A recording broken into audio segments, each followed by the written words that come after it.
नाव त्यांनी तुमच्या भागात तरी खर्च केले. त्यामुळं तुम्ही चिंता करू नका.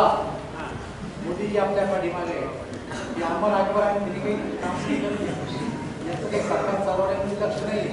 या आपल्या खात्याचे मंत्री आहेत, हे राज्याचे मंत्री नाही आहेत, यांचं राज्याकडे बिलकुल लक्ष नाही आहे. आता याच्यानंतर नारा चालू ठेवायचा, गावागावात जाऊन सांगायचं शिल्लोड तालुका सरकारनं सांगितलं की जिल्हा करणार आहे.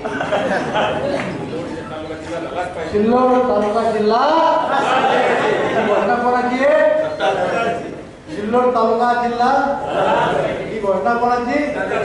आम्ही ऐकलं म्हणून वापरतो. एक त्याच्या मागे मी लपटवून ठेवून लागेल ना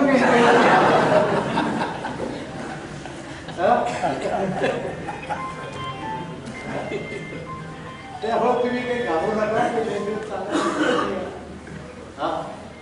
एक प्रकारचे अविचारी लोक एकत्र आले, काही दिवसांना लोक नाराज आहेत, लोकांना वाटतं मत दिली एकाला सरकारला दुसऱ्याच. त्यामुळे चिंता करू नका आणि आपले आपले गावं सांभाळा. एवढंच आजच्या प्रसंगी सांगणार. मला सोयगावला जायचंय. औरंगाबाद ते जळगावचं रेल्वेचं एका पाठीमागे मी बोललो ऐकले तुम्ही बोललो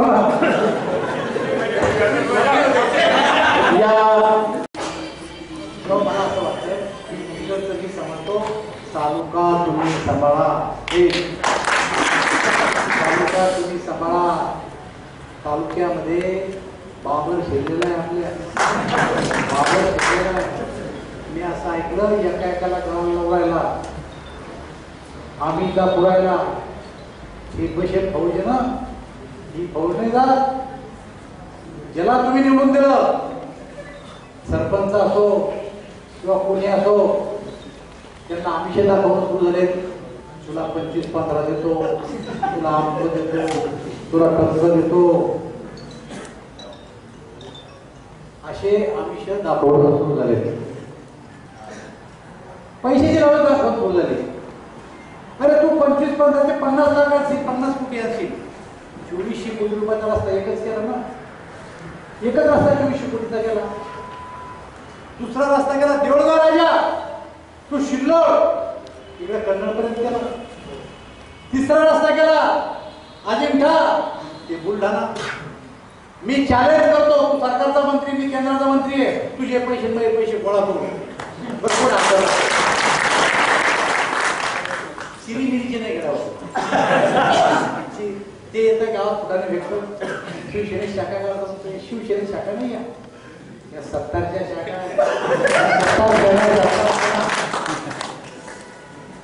बळी पडू नका. गावातला एखादा सरपंच, गावातला एखादा चेअरमन जात असला तर गावात मला हो मतदान करेल, तू काहून चालला मला माहितीये 15 तुमच्या हातात येत त्यांना मतदान केलं. माझी तर खात्री आहे भाजपचा नाही फुटणार कोणी. मी तर सगळ्यात कमी प्रमाण जर पक्षांतराचं असेल तर ते शिल्लोड तालुक्यात आहे. पण काय करतो आता, त्याला चॅलेंज आहे, शिल्लोड जिल्हा करून दाखवा, मी तुमच्या पाठीमागे आहे. बाबा खाली बसा, मी हा बसा खाली. अरे खाली बसा, मी येतो घरी येतो.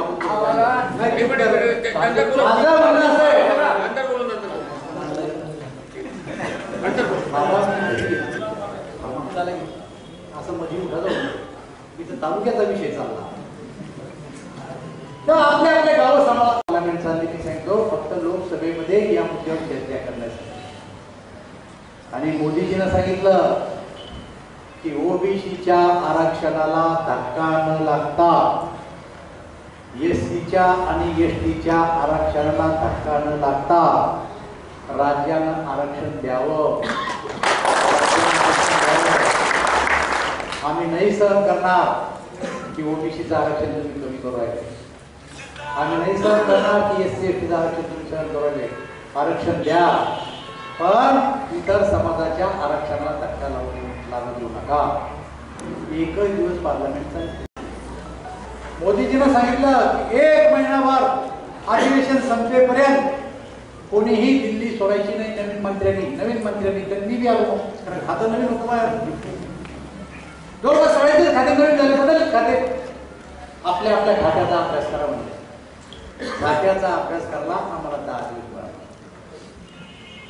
10 दिवसात खात्याचा अभ्यास करायचा.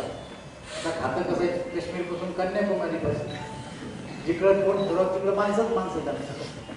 पण पहिला खातं माहिती नाही, पाठ उठले का अशात पावलं तरी आपल्या अंगावर तर नाही आलं.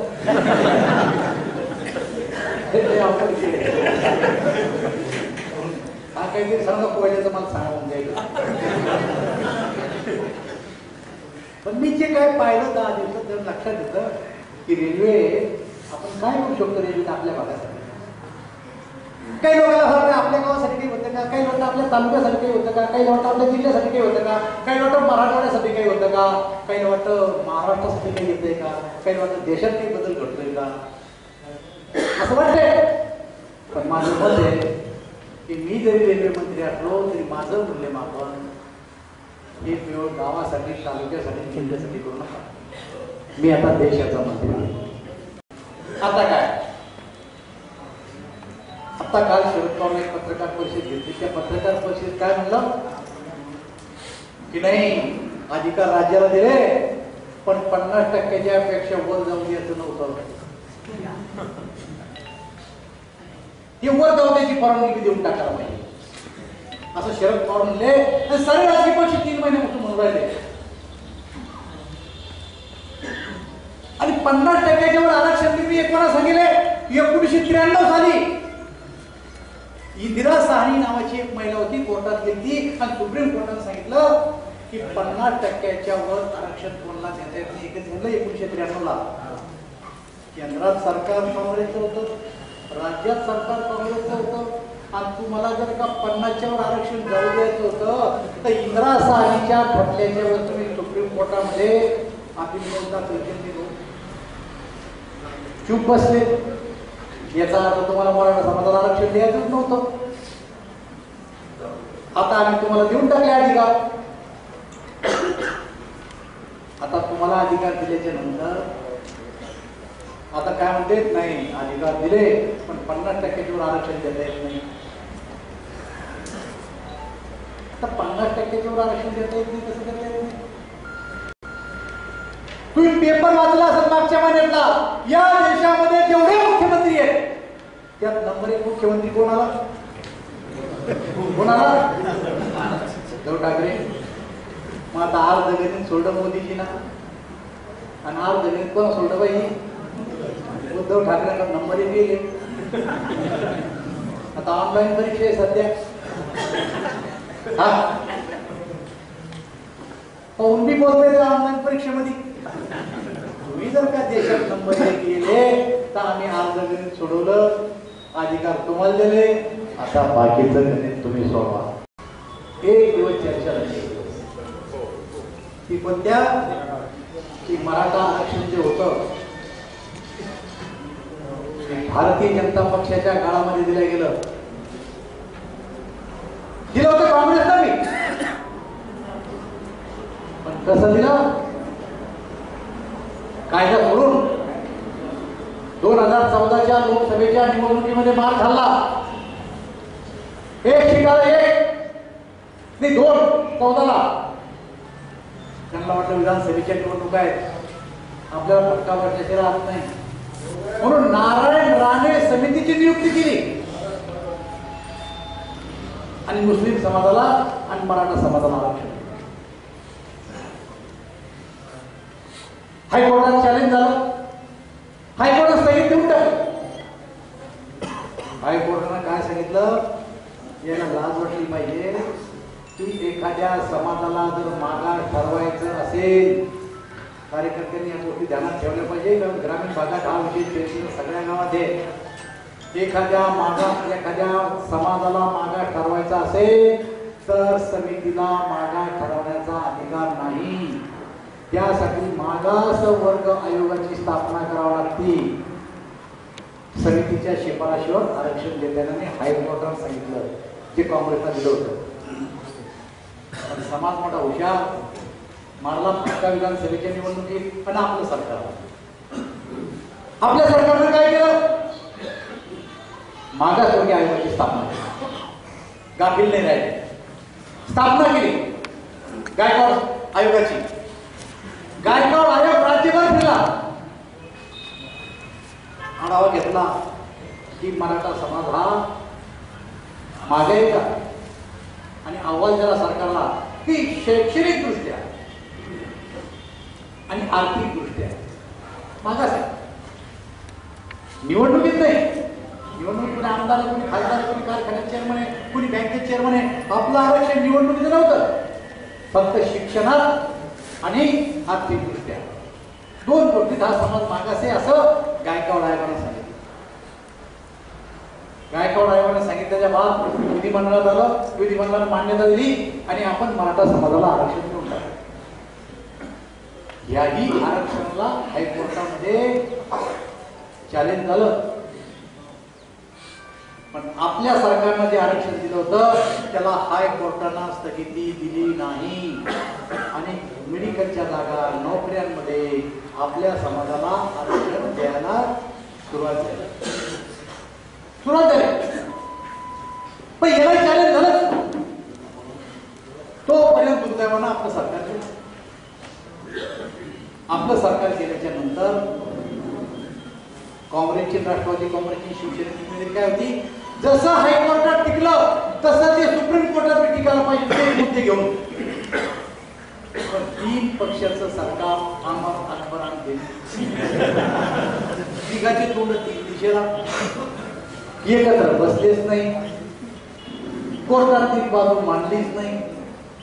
पण कोर्टाने एक मुद्दा सांगितला की 102व्या घटना दुरुस्ती नंतर 102व्या घटना दुरुस्तीनंतर सगळ्यांना ध्यानात ठेवा, राज्याला मागास ठरवण्याचा अधिकार राहिला नाही असं सुप्रीम कोर्टाने सांगितलं. आणि त्याच्यामुळे तुमच्या आरक्षणाला असं आरक्षण तर तामिळनाडूला दिलं, मग त्याला काय स्थगिती दिली नाही. एक कोर्ट तोच कायदा, पण तामिळनाडू कोर्टात आरक्षण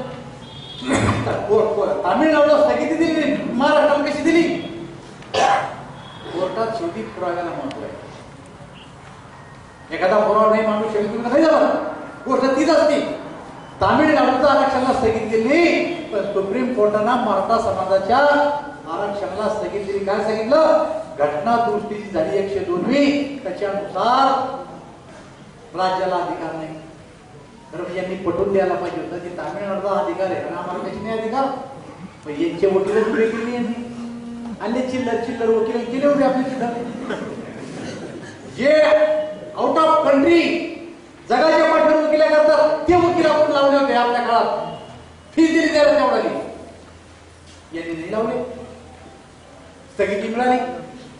स्थगिती काय मुद्द्यावर मिळाली, 102व्या घटना दुरुस्तीमुळं राज्याला अधिकार नाही. गेले 3 महिने भारतीय जनता पार्टीवर टीका करतात सारे राजकीय पक्ष की आता अधिकार केंद्राला आहे, आता अधिकार केंद्राला आहे. उद्धव ठाकरे, अजित पवार, ते पाटील काय पाटील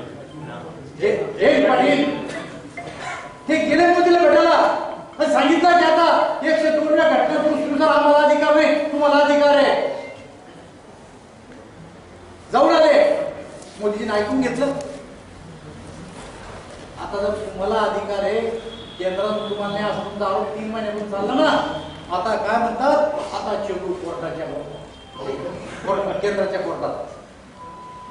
आता आम्ही 127वी घटना दुरुस्ती केली केंद्राने, 127वी, आणि 127व्या घटनेमध्ये असं स्पष्ट म्हणलेलं आहे की आता हे अधिकार आम्ही राज्याला देऊन टाकले. आमचं खातं म्हणजे त्याच्यातून आपलं काय भेटतं, काय म्हणते शिल्लोडला रेल्वे आणा, काय म्हणते भोकरदनला आणा, काय म्हणतील जालन्याला आणा. मित्र, मला सांगण्याची गरज नाही, काय करता येईल याची कोशिश आपण करू. कदाचित विरोधक आपल्याला उचलवतील मी, अरे काय रेल्वे खाते मिळालं, सासवडी असून इंदोरला रेल्वे नाही आलं, इंदोरला उचलायला काय लागतं. आता रुपये यायला पाहिजे होती. असं होऊ शकतं काय सुरेश? एवढं रस्त्यावरचं गाव आपलं, अजून रेल्वेचा पत्ता नाही. ईदच्या दिवशी 70चा मला फोन आला. अरे क्या जाने साहब मुझे मुबारक तो करो. अरे मंत्री की ईद मुबारक. मैंने जाके घोषित भाषण में ठोक दिया कि शिल्लोर को अगर रेलवे नहीं आई तो रावसाहेब दानवे को अगले चुनाव में मतदान करना नहीं. मैं बोला मैं शिल्लोर में भाषण करता. मैं बोलता कि शिल्लोर अगर जिला हुआ नहीं तो 70 को भी मतदान करना.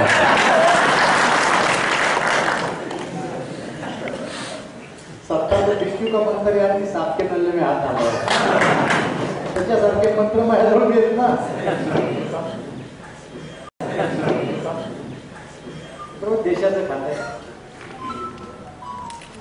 महत्वाच्या गोष्टी भरपूर आहेत. मागणी आहे की जळगावपासून सोलापूर पर्यंत रस्ता झाला. वर हात करा बरं, सोलापूरला कोण कोण लोक जाणार आहे?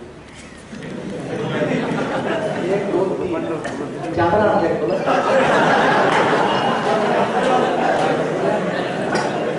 आपली दुसरी मागणी आहे की जालन्यापासून खामगावला रेल्वे गेली पाहिजे. 12 किलोमीटर जालना गेली फक्त 12 किलोमीटर जर खामगावला गेली तर. पण तुम्ही जर ही बी नाही म्हणतात ती बी नाही म्हणतात, करताय काय? मला 1 महिना 12 दिवस झाले